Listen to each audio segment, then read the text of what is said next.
everyone. This podcast is part of Story Mode, the podcast network of Gamefully Unemployed. You can support us and gain access to other great exclusive podcasts at patreon.com/gamefullyunemployed. That's patreon.com/GAMEFULLY unemployed, which is spelled like it sounds.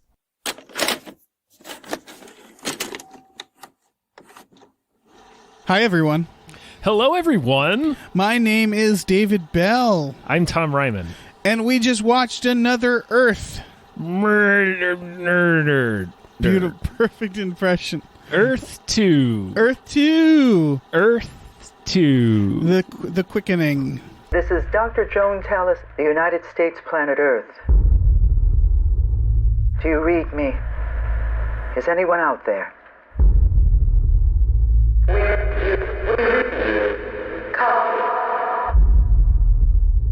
We're getting feedback. Let's try another channel.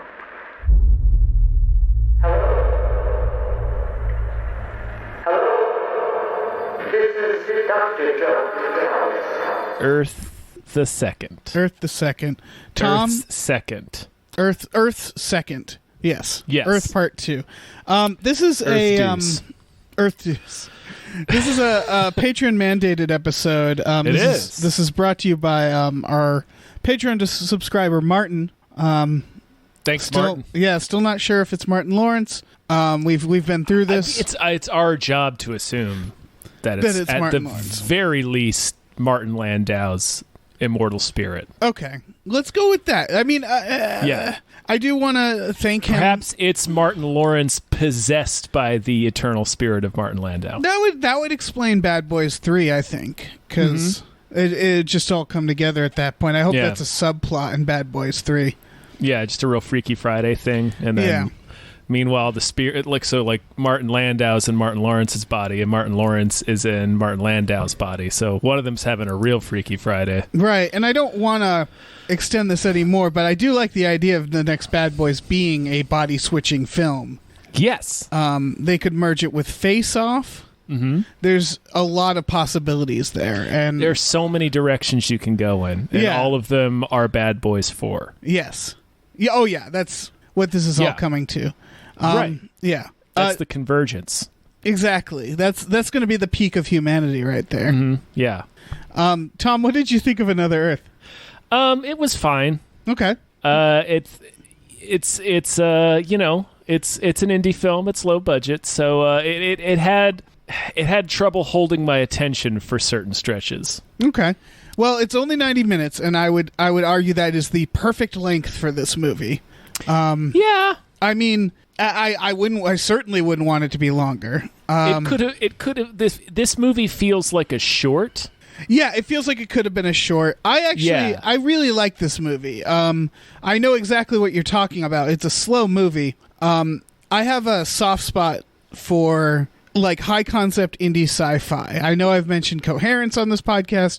We've talked about Primer. These are all movies that are like, we're going to take these very big ideas and we're going to do them in this movie, Another Earth, I looked it up, has a budget of $100,000. They stole a lot of shots. You can tell. Yeah, they were friends. Like when she comes out of the prison, that's a stolen shot. They had a friend who was a cop, so they used him to like shut down streets unofficially. Yeah. Stuff like that. For people who probably, I don't think people have seen I would this be movie. Surprised if a single fucking one of you has heard of this film. Yeah, I saw this movie when it came out, or at least when it came out straight to video or whatever. It's Humble a 2000. Brag. Well, I was really interested in this movie when I saw the trailers for it. It's a indie film. It's 2011 about essentially the trailer. What the trailer promises, which isn't quite the same, and I think this has to do with why I was going to say with why this movie. It probably didn't get that much word of mouth hype or anything, but we suddenly see in the sky another Earth. Yes. It's as close. It's as clear as like the moon. It's pretty fucking close. And the idea is that we start communicating with we can't quite communicate it with it at first, and then a lady from SETI which I really like this scene where she radios. Yeah. And it's all done from the point of view of just people watching it happen on TV. Yes. And she radios, she makes contact with the other Earth, and she makes contact with an alternate version of herself. So we conclude, like, our best guess is that this alternate Earth has everyone on it. Yeah, it's a mirror Earth. It's a mirror Earth. And this, we follow the main character, which is a young woman who, as a teenager, gets drunk and kills a man, kills a man's family in her car. She Yes. drinks and drives. She hits another car and kills the young boy and wife of this man. And now she's just getting out of prison, and she is applying to go to the. There's it's an Elon Musk before Elon Musk. It's like what's his name? The other guy. It's Virgin. Richard Branson. Richard Branson. It's a rich guy is offering a flight to this other Earth, and he has like a win a trip, write an essay, win a trip, and so she wins the trip. Mm-hmm. That's what's in the trailer. The other plot and the main plot of it, which I would argue could have been its own movie, is that she accidentally at first realizes she crosses paths with the man whose family she killed, and she goes to his house to kind of apologize, and she goes there to like confess and apologize. And things get pretty wacky.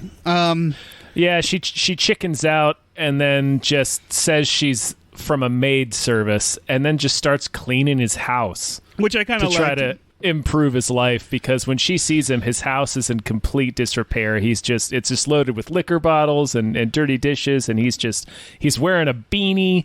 Right, and he's a stained shirt and just drinking all day. Yeah, he's exactly the kind of person, like the kind of what you would imagine. You know, he is a wreck. Yes, the main actress, by the way, what's her name? Britt Marling. You haven't watched the OA, have you? No, but I know she's in it. Yeah, she's in the OA, and I think the other guy, he's a real actor too. That's William Mapother. Mapother. That's Tom Cruise's cousin. Oh, that's creepy. He did this movie for $100 a day because he just liked the script. A lot of a lot of pay Ethan cuts. on Lost. Yeah, he was on Lost, wasn't he? Mm-hmm. He does a good job. He's kind of like I like that they make him kind of almost like childlike. Like he's given up so much that he just doesn't really care, and he's kind of like he's just kind of happy to have this woman there. And it's about basically what happens is they form a romantic relationship, and the whole time she's just trying to work up the nerve to tell him. Yeah. And I guess spoilers if you plan to see this movie. I think a certain type of person would really enjoy this movie. I'm not sure if the person listening is, but spoilers. She eventually tells him. He reacts accordingly. Yes. Yeah. He's very upset.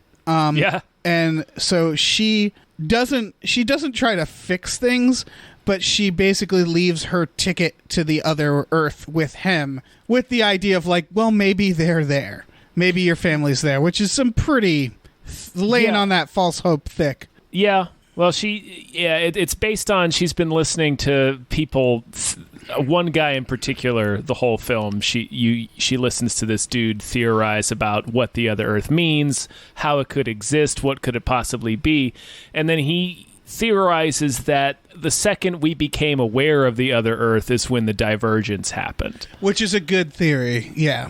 Yeah, and I forget how he leads us into it. It's something like, it's like when you're talking to yourself, like either out loud or just inside your mind, as soon as you realize you're doing it, it's like this break. Yeah, the moment we measure something is when we change it. Yeah, exactly. So yeah, and it makes sense because we should have mentioned the reason. I mean, she's drunk when she's driving. It's 100% her fault. But the reason she crashes is because she's looking at the Earth. Yes, that's correct. It's showing up in the sky. So the presence of the Earth immediately killed this guy's, like, you could say led to the death of this guy's family. Mm-hmm. Yeah. So the idea is maybe the other her didn't look out the window at that time. And it's entirely possible. And the movie ends with him going into space. We don't really know what happens to him, and she's coming home, and she's in her driveway, and she stops and turns around, and sure enough, there's herself standing in her driveway, and then the movie ends, and I really like that ending. Sure does. Yeah. Because the movie is mostly, there's different versions of this movie, and Tom, you still haven't seen Coherence, have you? No. I would argue Coherence, they're two very different movies, but they run on the same theme, which is confronting yourself. Yeah. And I would think you would probably like Coherence more because it's less dull than this. Yeah. There's less dreamy shots of people walking around. Yeah. It's a little more, there's a little more excitement. The characters are a bit more dynamic. Well, as I could totally see this movie being in like a book of short stories, like some Ray Bradbury shit or something like that. Like I feel like this would have been better written, or as a short. I would argue either that or the actors are. Excuse me, I burped. Not the actors. The characters are extremely realistic in that they're kind of depressing. Oh yeah. And like I don't want to make this suggestion. Again, I really enjoyed this movie, but like I could see it. I could see it holding a larger audience's attention if it was like, I don't know, funnier or like had something. Like I know for. Again, it's hard because I wouldn't want to make it because I think of there's two films that came out around the same time. There was 444, The End of the World, I think it was called, starring Willem Dafoe, and then there was Seeking a Friend for the End of the World. Is that what that was called? Yes, the one with Steve Carell. Yeah, and Keira Knightley, I think. Yeah, I watched both of those movies, and I also was like, man, I wish there was something in the middle because they're both movies about the world is going to end, and the movies they're like the world is ending. That's not in debate here. And these are people dealing with it. 444 is a ultra indie movie with Willem Dafoe where he basically just makes a bunch of phone calls. And like it's like clear they were doing like a very emotional artsy film but didn't have a budget, so like every time you'd see a shot out the window you could see that the world was just operating like normal, and it's like, man, not a lot of people look very panicked out there for the last day on Earth. Nobody's really reacting that sky's about to explode. Yeah, whereas Seeking a Friend was like kind of the opposite, where they went so cutesy that it's like a empty hollow film. I would also lump these in with Melancholia, which came out around the same time, which I think is the superior of the three of the trifecta of end of the world movies. My point the being, apocalypse trio. Yeah, my point being is that this movie is like a little close to that artsy side. I'd say it's more entertaining than 444. But there could have been a more of a lean. I think of what is it, Solaris? I haven't watched that in a while, but that's kind of a similar premise, right? I didn't watch that. Oh, okay. You never watched Solaris? No, I didn't watch Solaris. Not even the original? No. You say that like it's an offensive question, but Solaris... No, I've never seen either version of it. Oh, okay. I think Solaris is good. I need to watch it again. The original is like the 70s, so it's like super, 70s slow. Well, yeah. But I don't remember the George Clooney one being all that more exciting. This movie apparently is roughly based off of another movie called Doppelganger, which is a 1969 film, also known as Journey to the Far Side of the Sun, which it has to do with an Earth parallel to ours that's behind the sun, which is, you could argue, is also that Cloverfield Paradox movie, right? I don't have dude. I don't remember a single fucking thing that happened in the Cloverfield Paradox. That's fair. I can't fault you for that. That was 100 years ago. Part of me is like, oh, I should watch that again. And then a much louder part of me is like, yeah, you don't need to watch that movie again. Do not watch that movie again. This movie, I feel...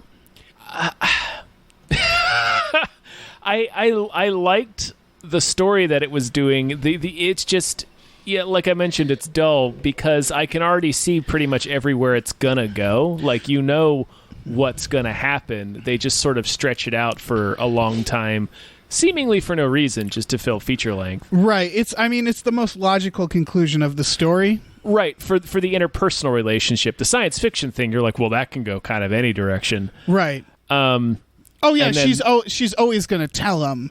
That's the only place it can go, and it's the only that's place why. to go, yeah. Again, that could be its whole other movie. That could be a thriller. You could also just flip this movie. A mopey drama. I mean, it could have just been like fucking Marvin's Room or some shit. Well, just I was thinking, you could do a thing where he starts to slowly suspect, or like it gets really dark and he turns into a maniac. You could also do the flip of it as a more romance where we don't know that it's her, and so it's like a reveal. And I wonder, the thing is, I considered that this time around where I was like, would that have been more interesting if we didn't know? But there was no way for the movie to do that and also be the point it's trying to make. No. Because the point is about kind of second chances and redemption, and the idea that she does a terrible thing in her, like, as a teenager. But they definitely don't make her a villain. They're showing, because the idea is she goes to prison too. She hits these people. She doesn't get away with it. She serves her time and she comes out of prison and she's clearly like really remorseful of what she did. And it's about two people who both kind of need a second chance. Right. Yeah, because her life is nothing now. Like when it starts, like she's like a really good student. She's got like she's going to go to a great school and have like an awesome career. And then when she gets out of prison, she just becomes a custodian. Like she doesn't want to speak to people. She doesn't want to do anything. It's right. Just, they do a good job at like, because it's not like it's a good way of doing it because you don't feel like there's villains here. You feel like she made a mistake. And yes, she was absolutely at fault. Yeah. But they make the mistake so like unnefarious where it's like it's at least relatable to being a dumb teenager and doing something real stupid. Yeah, exactly. It's the worst case scenario of a thing that lots of people have done. Yeah, exactly. And so we show they focus at first on like her kind of getting her life together, and like I love that super awkward sequence where she's in the grocery store and she runs into a friend from high school, and it's just like every awkward fucking conversation you could ever have. Wasn't he like her boyfriend from high school? It's implied. It's definitely implied. Like I don't know if was he. Do we know for sure? I got that assumption. I think they make that explicit at the party scene in the beginning. But okay, that makes sense. I could be misremembering because it's definitely the implication of that scene. Yeah, where like he's about to go off to business school and he's like got this new woman. Right. And meanwhile, and she's just trying to buy some gummy bears. Yeah, and her brother, and she like they say goodbye to each other. And then remain in line with each other, and it's like, So she just puts it down and leaves. It was like one of the most. For some reason, that scene was one of the most devastating scenes. It was because what it symbolized, because the idea is her brother is getting into a good school, and the idea is she's someone who life just stopped for 4 years, and so she's getting out, and everybody, it's like the snap, like everybody is suddenly. Yeah, everybody's suddenly 4 years ahead. Yeah. And she's just trying to, like, start something, and she has very little aspirations. And so they do a really good job at, like, why she would be like, man, I just want to fucking go to space. Because she's also really into space. Yeah. But, yeah, that scene is... Part of what made that scene so effective for me is that it's just... the movie has been so brutal up until that point from her point of view. Like when she like goes to the work placement program and gets placed in a school just because then the lady is like, well, you don't want to like, you're really smart, you don't want to do anything that uses your mind. She's like, no, I want a job that uses my hands. So I don't have to talk to people. She does her job at the school. She goes to William Apather's house to try to apologize for him and ends up cleaning his house instead. And then she walks out into a field and lays down in the snow naked and tries to die. And it doesn't work, and she just wakes up with like her hands all frostbitten and bandaged, and that's when she writes the essay. So like it's been like this grueling of us just seeing her kind of just totally defeated, like this, walking around just aimlessly through this life that just stopped and she can't get started again. And then she goes to the grocery store, and it's like the first time we see her smile in like a half hour is when she sees the gummy bears, and she's just like, oh, I'll buy myself some gummy bears. Right. And then it so blows up in her face, and she doesn't even get the gummy bears. She just puts them down and leaves. She's having a terrible time. But for some reason, something's like, she was so excited to buy them, and then it's just like, guts her. So she's like, well, I just got to get out of here now. Right. Not even this one little bit of joy. Yeah, I know it's a bummer, but I do like that. Like, even in the end, she doesn't really find joy. She finds like a catharsis or the promise of one, because she does basically the best thing you could do, which she gives him that one thing. Like, she gives him her second chance. Yeah, exactly. Which she kind of, she owes him. Or she feels like it, and she knows that, she couldn't really fuck off to space and feel good about that, No, it would just be terrible. So she does the one thing that she can do, which is give up her dream. Now, the appearance of her doppelganger, though, doesn't even... There's a lot of implications behind that there is seems to indicate that she can't even enjoy that, because that's like the worst case scenario, if you think about it. If she finds her doppelganger, that implies that her doppelganger has been through a similar experience. Or not, because her doppelganger is dressed very nicely. I was about to say, she looks very nice. So that probably means that she didn't get in the accident, which probably means that William Mapother's family is still alive. And there's another hem over there. He's still alive. So it's sort of like the end of Moon. Like, right. What's he gonna do? Like, he just gets to hang around and like spy on his kids. Like, right. It's a real fucker. I mean, I'm sure he'd get to hang out. I'm like, okay. I don't have kids, so I'm just going to use what I can relate to. If another me showed up and was like, hey, can I pet your cat? Mine fell into a volcano. I would let me pet the cat. Like, I would share the cat with me. Like, there's got to be... I know it'd be weird at first. The cat would certainly be confused.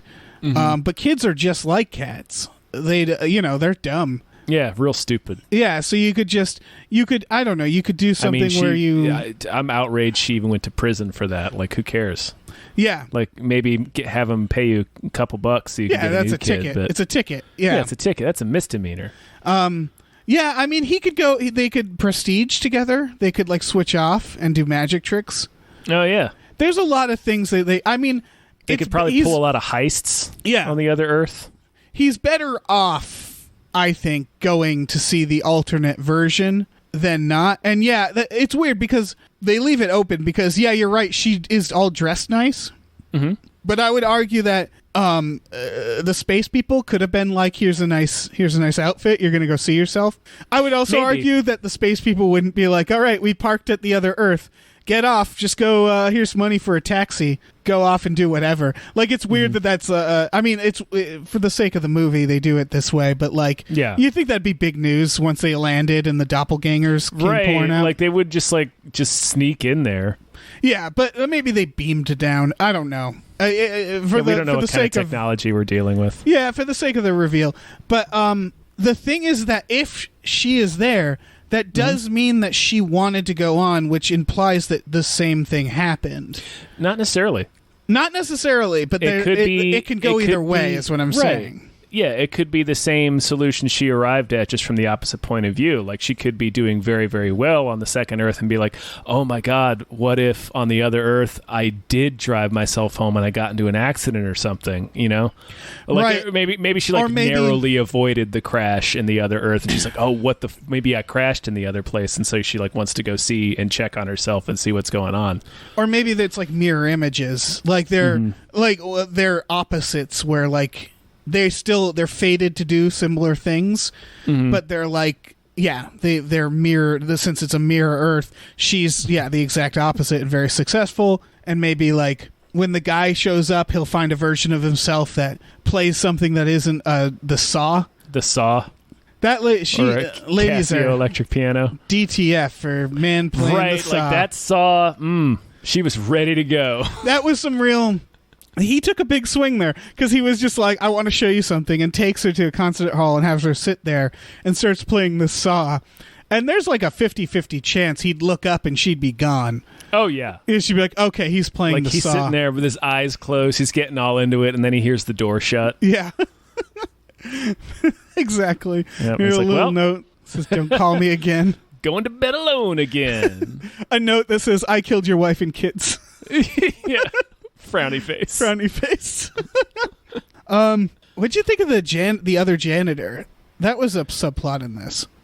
The guy who pours bleach in his ears and eyes. In his ears and his eyes, because he was tired of seeing himself everywhere. Yeah. I'm not sure why he was in I don't know this. what that means necessarily. She writes on his hand, and he like cries, and I saw the letters FOR, and I think she's writing forgive, because I think the next thing's a G.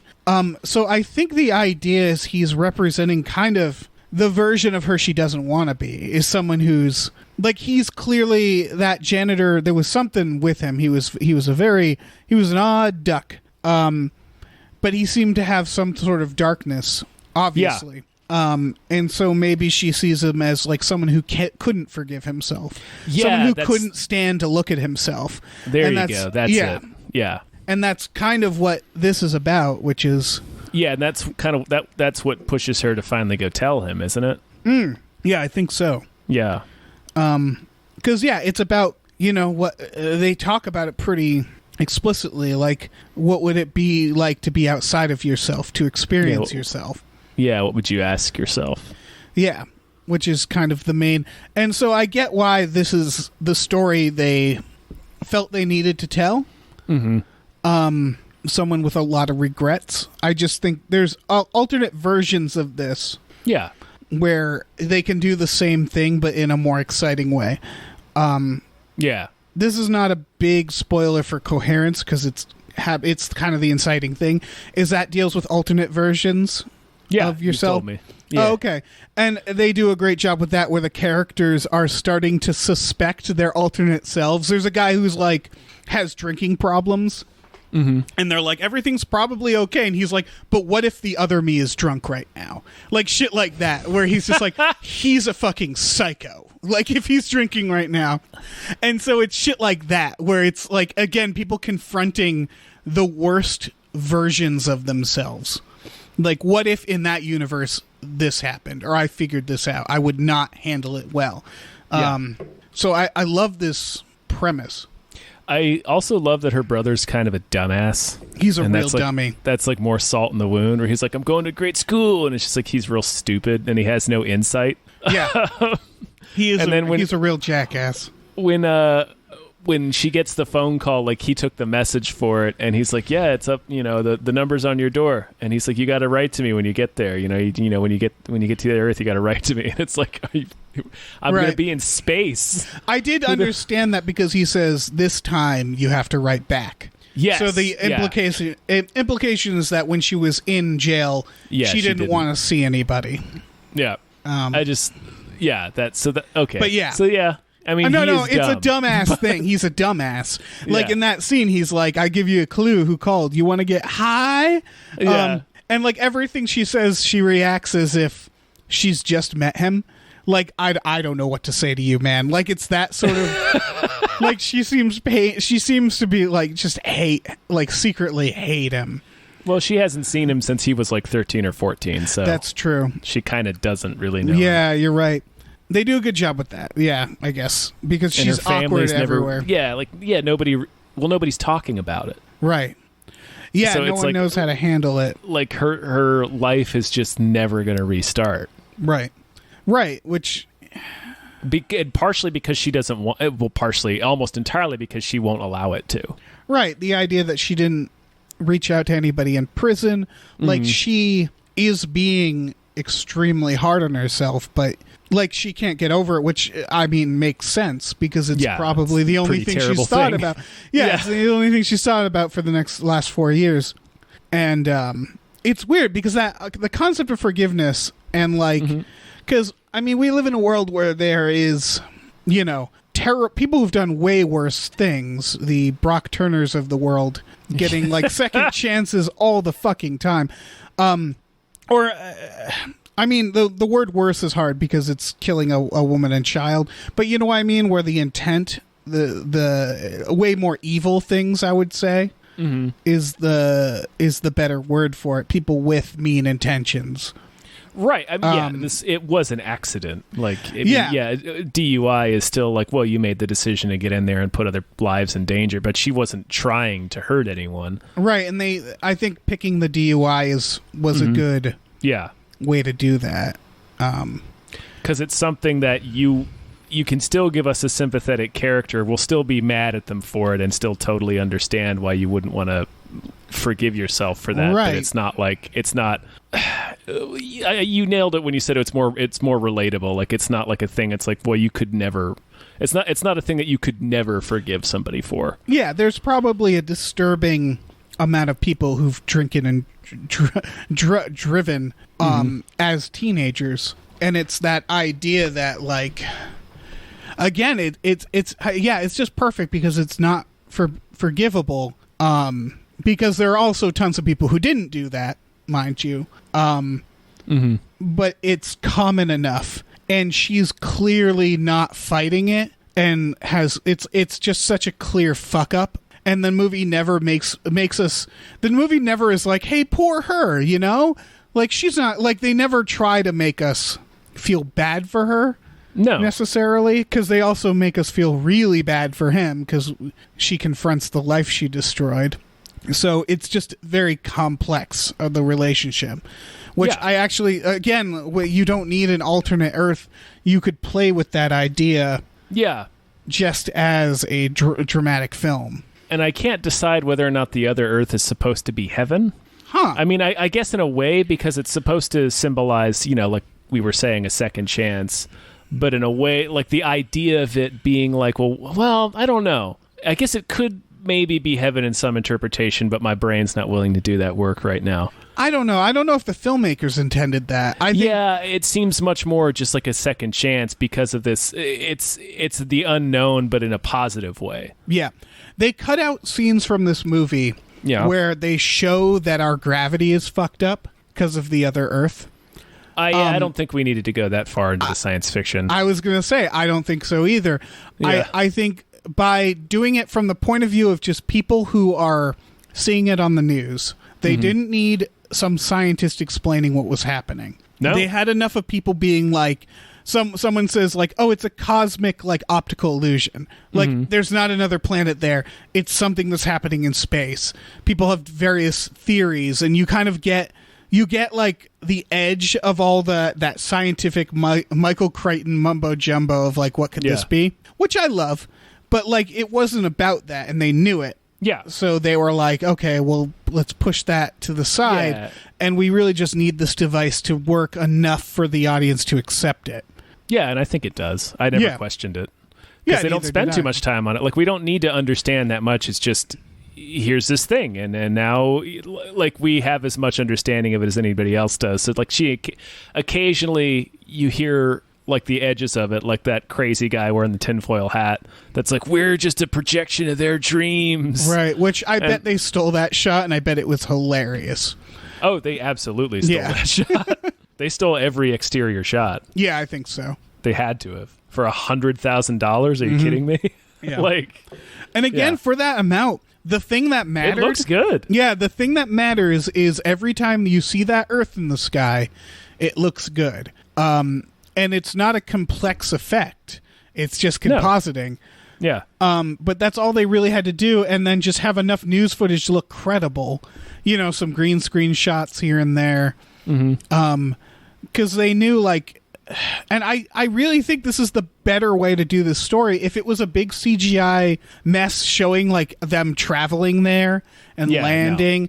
And it was like The Martian and some shit where it's like there's a whole... Like, that's what I was saying, like, an hour and a half for a premise like this. It's like, we don't need to go there. We don't need to see much of this other Earth. It's better as this like looming presence in the sky. Yeah, and if we saw it, that would sort of undermine the whole point of the movie. Yes. Like we can't the whole idea of it being the unknown potential of a second chance. Right. And even if someone rewrote this movie to not make that the point and give us a reason to go to the Earth, it just I think there's no version of I think there's no version of a parallel Earth in our sky that's better than kind of what they did here, at least in the broad strokes of the premise. Execution, you could do, that's a different conversation. Yeah. But like, there's something so creepy about that other Earth, and that's why. Yeah, I was going to say you could turn it into a horror movie. Oh yeah, but that's maybe the only other way you could write it.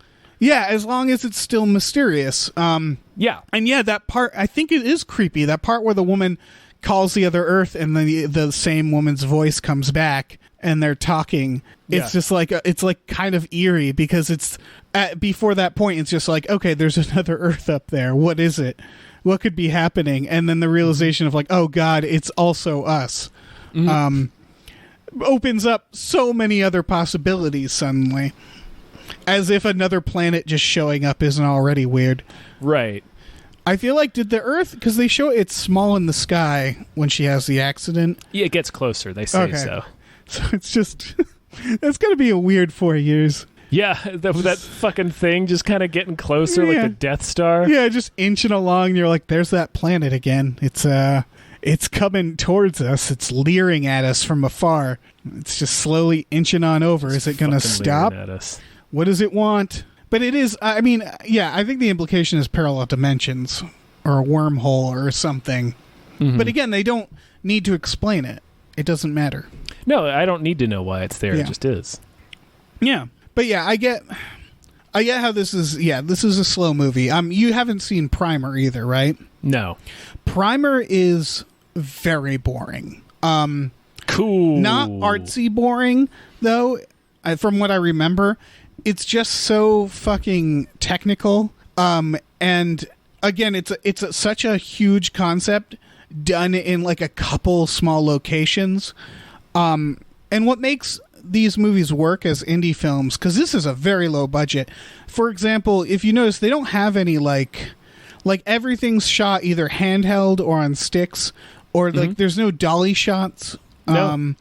And that's a really hard thing to pull off and still look good. Like, you could tell that it's cheap, but it's still well done. I think they also have the advantage of people having just sat through over a decade of stuff like Arrested Development and The Office and Parks and Rec, where like we don't even shoot it that style. Yeah, they shoot it that style. They do, but we don't zooms. Even. Yeah. And shaky handheld shots that are like that switch focus in the middle of the shot. Right. That's actually what the secret is. Oh, yeah, sorry.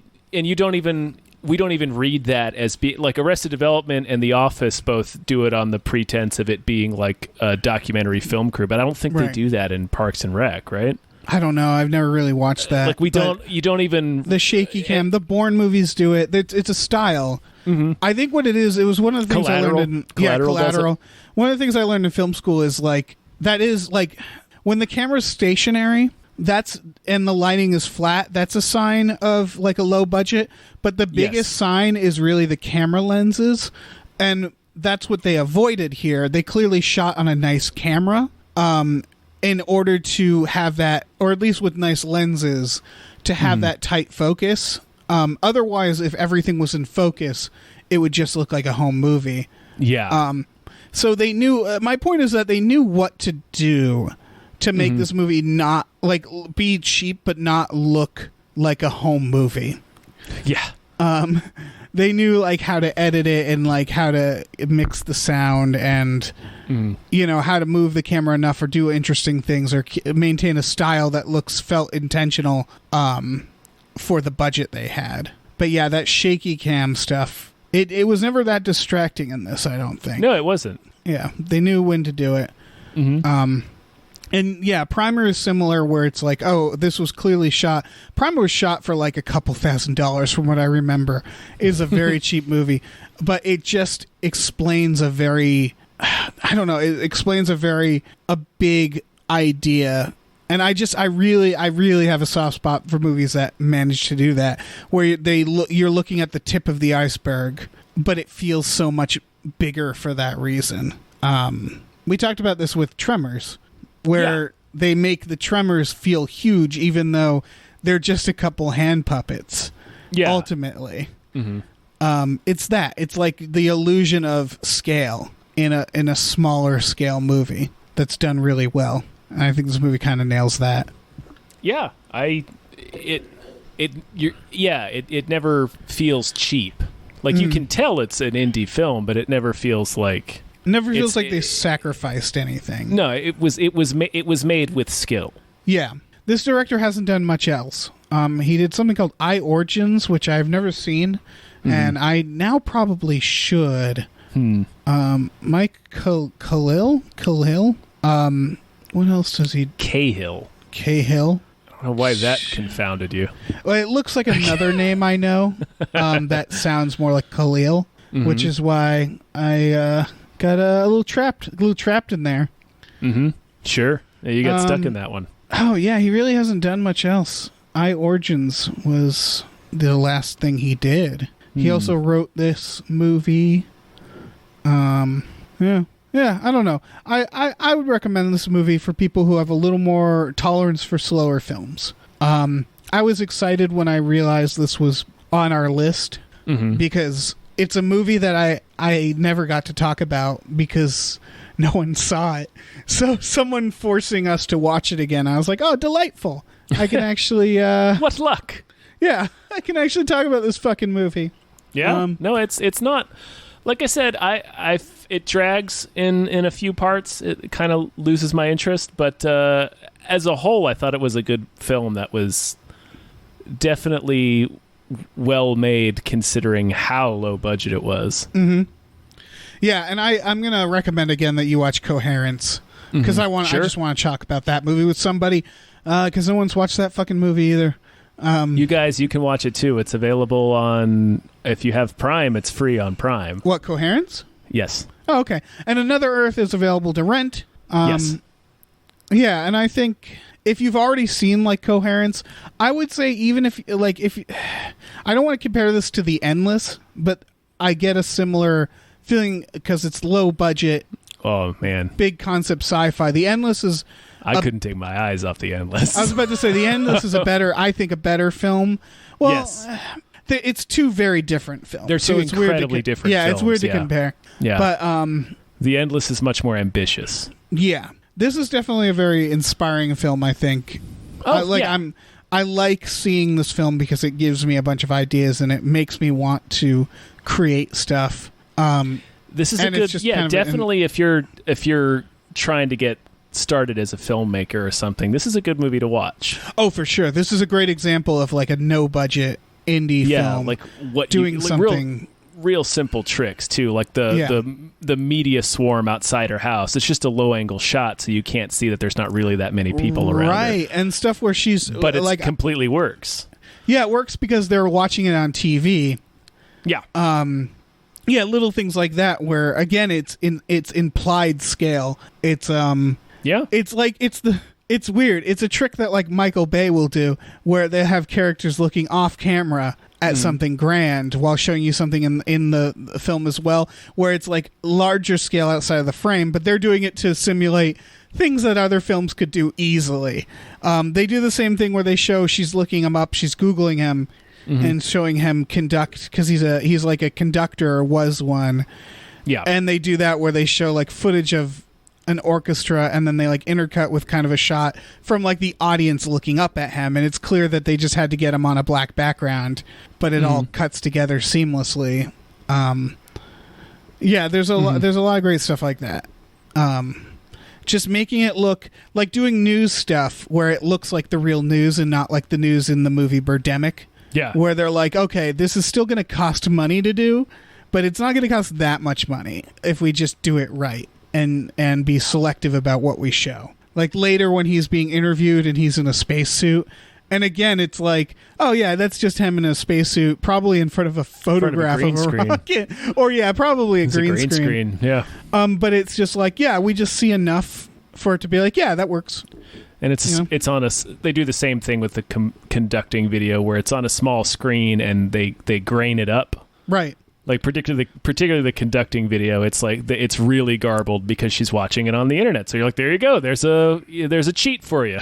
Yeah, exactly. She's just watching a shitty, low quality YouTube clip. Yep, and it all makes sense within the universe. Yeah. So that's Another Earth. At least that's my thoughts on it. Tom, do you have any more thoughts? I don't have any other thoughts. No.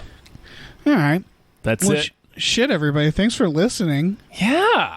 Thanks to Martin. Again, Martin, can't wait for Bad Boys 3. Thanks for bringing us Another Earth. Totally excited for Bad Boys 4. Yeah, can't wait to see your work on Bad Boys 4.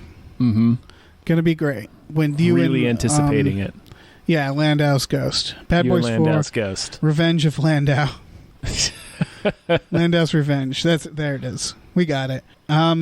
Guys, this was, as we've mentioned, associated with our Patreon. If you want to check that out, you go to patreon.com/gamefullyunemployed. We have other tiers that include exclusive podcasts like Tom and Jeff Watch Batman and Fox Mulder is a Maniac. Great shows. Really that you should check out. Yeah. Yeah. And oh my God, we also got a store, don't we? Oh man, tpublic.com/store/gamefullyunemployed, where you can get t-shirts and mugs and stickers and all kinds of stuff. Yeah.